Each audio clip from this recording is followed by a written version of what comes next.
Les médias, les adultes, les anciens, tout le monde autour de moi parle depuis des jours de la trahison du PS et des écolos. Du genre pas surpris car cela semble être une habitude. Cette critique m'a interpellé. Du coup je me suis renseigné, j'ai posé des questions et effectivement, l'histoire de la sociodémocratie ne manque pas de trahison, comme si elle s'était fait une spécialité de trahir les classes populaires. Je ne vais pas tout vous énumérer en détail, ni aller trop loin dans le passé, genre les années 80 avec la trahison de Mitterrand et des socialistes qui ont abandonné leur politique économique progressiste pour laisser place à une politique néolibérale. Enfin bref, je vais plutôt me concentrer sur des éléments plus actuels. Lorsque je remonte aux années 2000, une époque pas si lointaine, il y a à peine 25 ans, il n'y a pas photo. Avec les sociodémocrates, c'est trahison sur trahison. En la matière, la présidence Hollande, ça a été visiblement festival, avec un président qui t'explique que son adversaire, c'est le monde de la finance.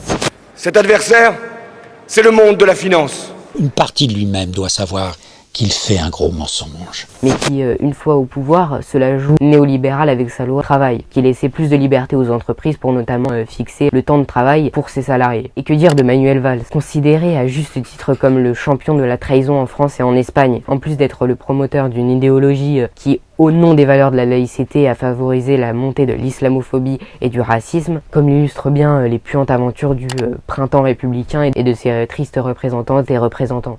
Et encore aujourd'hui, les socialistes et les communistes ont la trahison facile, à la différence des écolos qui se distinguent d'abord par leur valse hésitation entre conformisme et radicalité, comme Fabien Roussel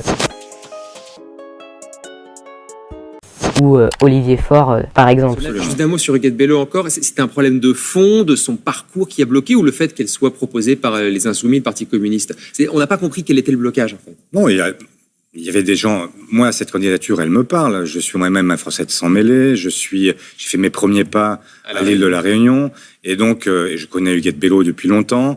Il y a beaucoup de choses qui plaidaient pour elle, et puis il y a d'autres éléments qui plaidaient moins pour elle. Lesquels ? Il y avait des socialistes qui considéraient, et c'est bien normal, que le parti qui a gagné les élections européennes à gauche, c'est le Parti socialiste.